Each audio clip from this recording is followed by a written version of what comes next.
बिस्मिल्लाहिर्रहमानिर्रहीम। अस्सलाम वालेकुम। इस वीडियो में हम बात करेंगे नाखूनों के ऊपर सफ़ेद निशान के हवाले से। नाखूनों के ऊपर सफ़ेद निशान जब भी बनते हैं तो इसके हवाले से बहुत सारे मिथ्स क्रिएट हो जाती है। बाज़ लोग कहते हैं कि जी आपके नाखून के ऊपर सफ़ेद निशान बन गए हैं तो इसका मतलब ये है कि ये कैल्शियम की डिफिशियंसी है। बाज़ लोग ये कहते हैं कि जी अगर नाखून के ऊपर सफ़ेद निशान बने हैं तो इसका मतलब ये है कि आप मुस्तक़बिल में अमीर होने वाले हो। तो ये सारे मिथ्स हैं। देखिए जी, सबसे इम्पोर्टेंट चीज़ तो ये है कि कैल्शियम की कमी की वजह से नाखूनों के ऊपर सफ़ेद निशान नहीं आते हैं। ये स्ट्रेट फॉरवर्ड इसका आंसर ये है। आप बहुत सारे आर्टिकल्स पढ़ोगे, बहुत सारे वीडियोज़ आप देखोगे जहाँ पे ये बात की गई होगी कि जी कैल्शियम की डिफिशियंसी, जब भी आपके नाखूनों के ऊपर सफ़ेद निशान आते हैं तो इसका मतलब ये है कि कैल्शियम की कमी नहीं। कैल्शियम की कमी से आपके नाखूनों के ऊपर सफ़ेद निशान नहीं बनते। इसका स्ट्रेट फॉरवर्ड जवाब ये है कि कैल्शियम, अगर आपके जहन में है कि कैल्शियम की कमी है उस वजह से बनते हैं, तो ये अपने जहन से आप निकाल दें। तो फिर क्या वजह बन सकती है कि सफ़ेद निशान नाखूनों के ऊपर क्यों बनते हैं? तो देखिए जी, इसके सबसे बड़ा और इम्पोर्टेंट वजह बनती है जिंक की डिफिशियंसी। लोग इसको मिक्स कर देते हैं कि जी कैल्शियम या जिंक, तो कैल्शियम की वजह से नहीं होता, ये एक मिथ है। जिंक, अगर आपके जिस्म में कमी है जिंक की, तो उस वजह से आपके नाखूनों के ऊपर सफ़ेद निशान बन सकते हैं। अब और क्या वजूहात हो सकती है? क्या सिर्फ जिंक की कमी की वजह से नाखूनों के ऊपर सफ़ेद निशान बनते हैं? नहीं, और भी बहुत सारी वजूहात हैं। जैसे कि एक फंगल इन्फेक्शन होता है नाखूनों का, जिनको ऑन्कोमाइकोसिस कहा जाता है, उसकी वजह से भी नाखूनों के ऊपर सफ़ेद निशान या पीलापन जो है वो आ जाता है। अमूमन जो है वो पीलापन आता है, लेकिन सम टाइम अगर सफ़ेद निशान आया हो तो हम अपने डिफरेंशियल्स जो बना रहे होते हैं उसमें हम ऑन्कोमाइकोसिस को भी रखते हैं।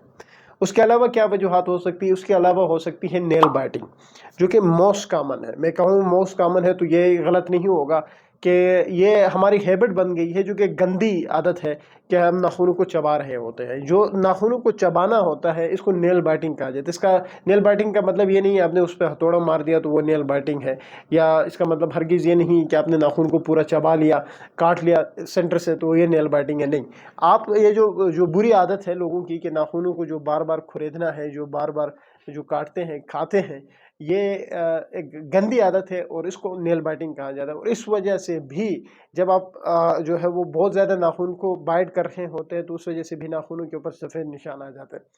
तो नेल बाइटिंग जो है वो एक इम्पोर्टेंट काज है white spots on the nails का। अच्छा, तो ये कुछ एक इम्पोर्टेंट वजूहात है जब भी किसी के नाखूनों के ऊपर सफ़ेद निशान आए। जिंक की कमी एक वजह बन सकती है, नेल बाइटिंग एक वजह बन सकती है, और फंगल इन्फेक्शन एक वजह बन सकती है। ये 3 से 4 बहुत अहम वजूहात है।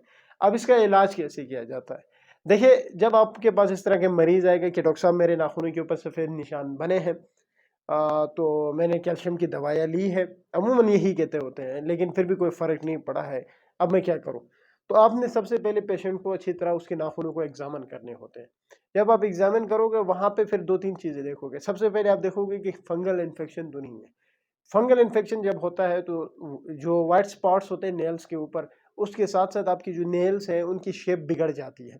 मतलब वो देख के ही पता चल जाता है कि यार ये जिंक की कमी या नेल बाइटिंग की वजह से नहीं, ये कुछ और चीज़ है, और वो जो कुछ और चीज़ बन जाती है वो फिर फंगल इन्फेक्शन निकल आती है। पहली चीज़ आपने उस हिसाब से फंगल इन्फेक्शन को रूल आउट करना होता है। दूसरी जो इंपॉर्टेंट चीज़ होती है वो फिर नेल बाइटिंग को आपने देखना होता है। जब आप नेल बाइटिंग को आप देखोगे तो वहाँ से जब आप एग्जामिन करोगे तो पता चल ही जाता है कि जी पेशेंट ने जो है वो बहुत ज़्यादा जो लिमिट है उससे ज़्यादा नेल्स को बाइट किए हैं, तो उस वजह से जो है वो वाइट स्पॉट्स बने हैं नेल्स के ऊपर। तो ये एक अहम और वजह बन सकती है। तो नेल बाइटिंग जो है आपने उस हिसाब से इस तरह रूल आउट करना होता है। जो तीसरी अहम वजह है वो जिंक की कमी है। जब आपने एग्जामिन किए, एग्जामिन में आपने नेल बाइटिंग को रूल आउट किया, आपने ऑन्कोमाइकोसिस को रूल आउट किया, तो नीचे रह जाता है जिंक की डिफिशियंसी। तो स्ट्रेट फॉरवर्ड फिर आप जिंक डिफिशियंसी को ट्रीट करते हो। ऐसे फूड्स एडवाइस करते हो पेशेंट को जिसमें जिंक ज़्यादा मकदार में होता है, जैसे कि मटन हो गया, जैसे कि अंडे हो गए, जैसे कि मछली हो गई, जैसे कि पालक वगैरह हो गए, इनमें जिंक बहुत ज़्यादा मकदार में होता है।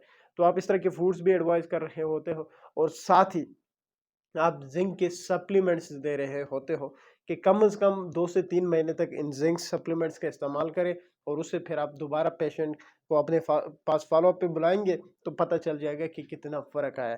तो ये एक इम्पॉर्टेंट वीडियो थी जिसमें یہ کلیئر کرنا ضروری تھا کہ اگر آپ کے ناخنوں کے اوپر سفید نشان ہے تو اس کے پیچھے کیا وجوہات ہو سکتی ہے۔ تو کیلشیم کی کمی تو آپ نے بالکل بھول جانا ہے، اس کے پیچھے یہ 3 وجہ ہو سکتی ہے، زنک کی کمی ہو سکتی ہے، نیل بائٹنگ ہو سکتی ہے، اور انکومائکوسس ہو سکتا ہے۔ اور بھی بہت سارے وجوہات جب آپ گوگل پہ سرچ کرو گے تو مل جاتی ہے، لیکن یہ 3 جو ہے وہ کامن وجوہات ہیں۔ امید ہے آج کی ویڈیو اچھی لگے گی۔ Thank you.